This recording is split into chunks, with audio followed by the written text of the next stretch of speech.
عند اللہ الاسلام۔ آپ کی نوازش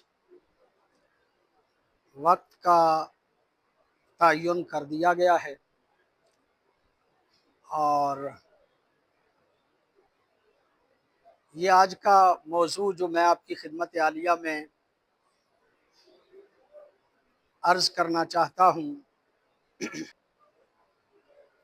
ہم ان کا جواب بھی تسلسل سے دے رہے ہیں، البتہ ہر دور میں ان کو نئے پیرائے میں بیان کرنے کی کوشش کی جاتی ہے۔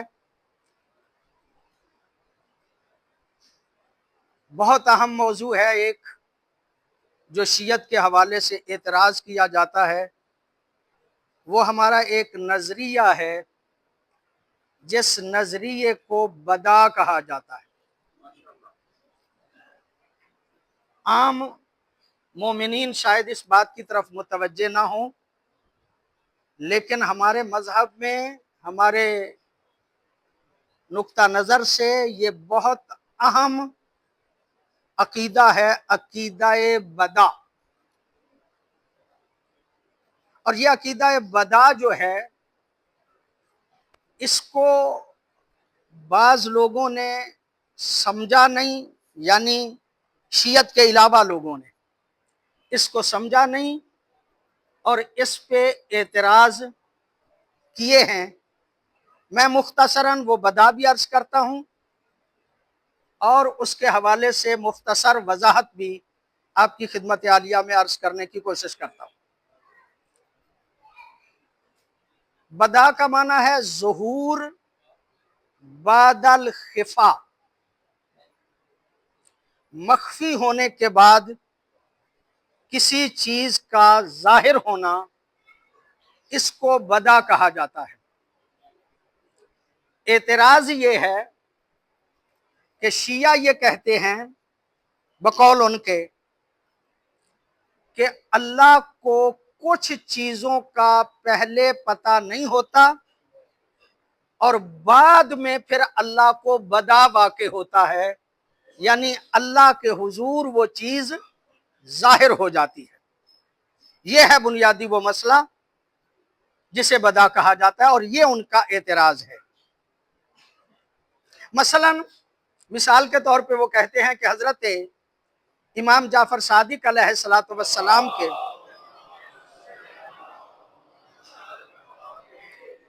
ایک بیٹے تھے حضرت اسماعیل۔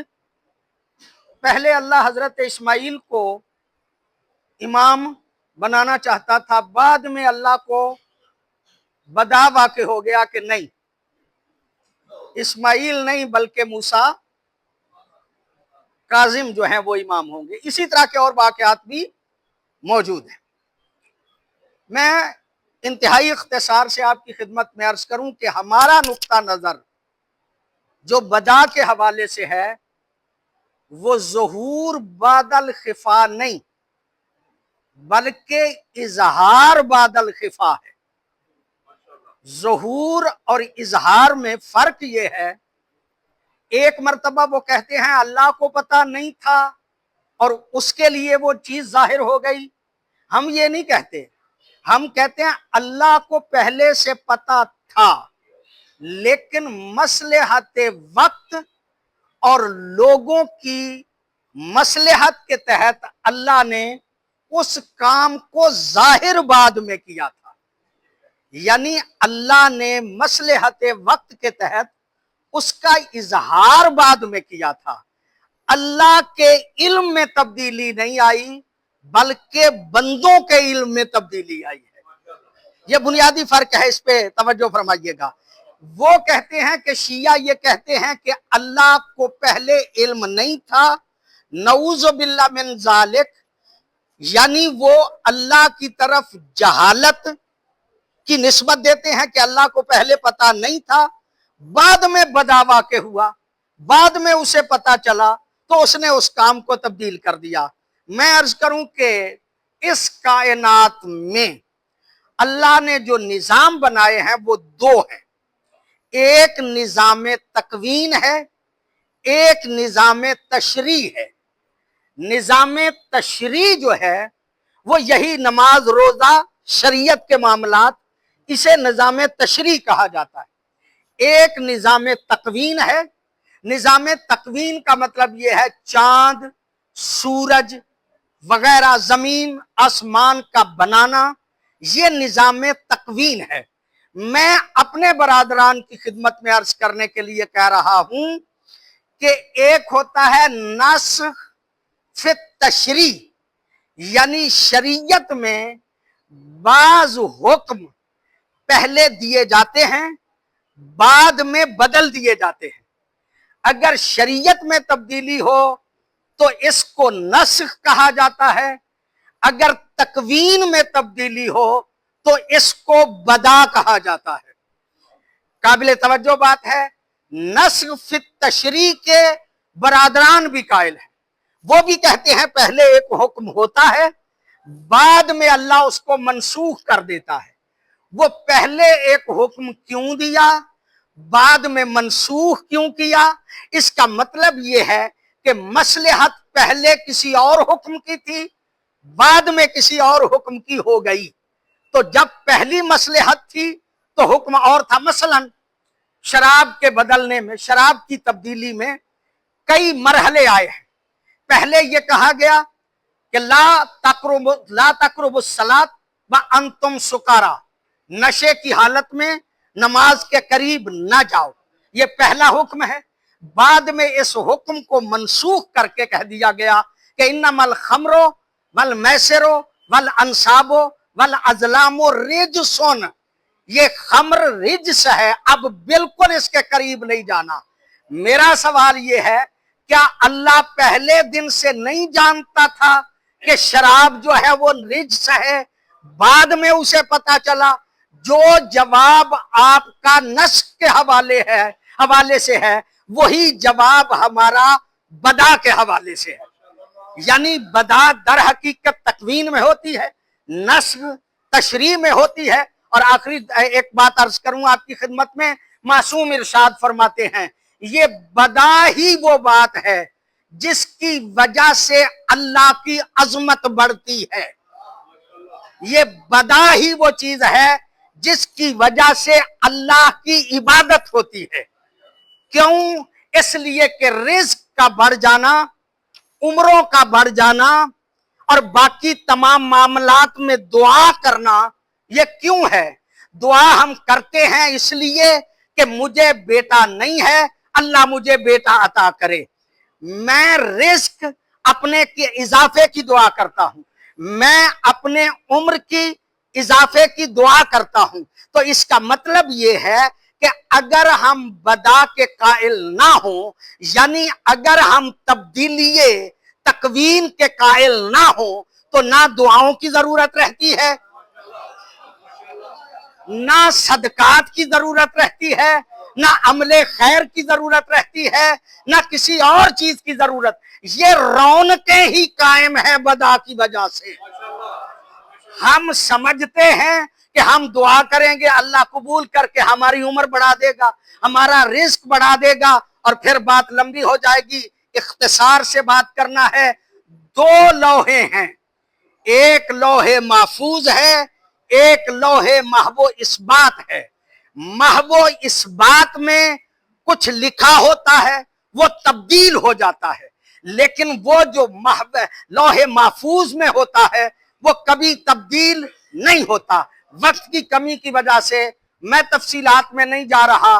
حضرت عیسیٰ اپنے حواریوں کے ساتھ بیٹھے ہوئے تھے، ایک دلہا اور دلہن پاس سے گزرے. حضرت عیسیٰ نے کہا یہ بڑی خوشی سے جا رہے ہیں، کل ان کا گھر ماتم کدا بن جائے گا. حواری اٹھے، انہوں نے دیکھا کہ حضرت عیسیٰ کی اس بات کو چیک کرتے ہیں. اگلے دن وہاں پہ شہنائیاں بج رہی تھی، وہاں پہ خوشی کا اظہار ہو رہا تھا. انہوں نے حضرت عیسیٰ کو آ کے کہا عیسیٰ آپ نے تو کہا تھا کہ یہ گھر ماتم کدا بن جائے گا، وہ تو اسی طرح خوشیوں میں گھر ہے، تو یہ کیسے ہوا؟ حضرت فرماتے ہیں میرے ساتھ چلو. جب ساتھ چلے تو جا کے دلہن کو ملے حضرت عیسیٰ. کہا بیٹا یہ بتا تو نے اس گھر میں آ کے پہلا کام کون سا کیا تھا؟ اس نے کہا میرے ماں باپ نے مجھے وصیت کی تھی بیٹا جب اس گھر کی دہلیز کو کراس کرنا تو دہلیز پہ کھڑے ہو کے صدقہ دینا۔ میں نے یہاں پہ آ کے صدقہ دیا تھا، اس صدقہ میں نے وہ صدقہ دیا تھا، یہ میرا پہلا کام تھا۔ جب یہ کہا تو حضرت عیسیٰ نے اندر جا کے کہا کہ اس کی چارپائی کو، اس کے بیڈ کو الٹا جائے۔ جب وہ الٹایا گیا تو اس کے نیچے ایک سانپ بیٹھا تھا جس کے منہ میں وہی صدقہ تھا کہ جو اس خاتون نے دیا تھا۔ حضرت عیسیٰ فرماتے ہیں اگر یہ صدقہ نہ دیتی تو لوح محفوظ اس بات میں یہی لکھا تھا کہ اس نے مر جانا ہے، اور یہ بھی تھا اللہ کی مصلحت میں کہ اگر یہ صدقہ دے دے گی تو اس کی جان بچ جائے گی۔ یہی تبدیلی جو ہے اس کو بدا کہا جاتا ہے، اور یہ ہمارا نقطہ ہے۔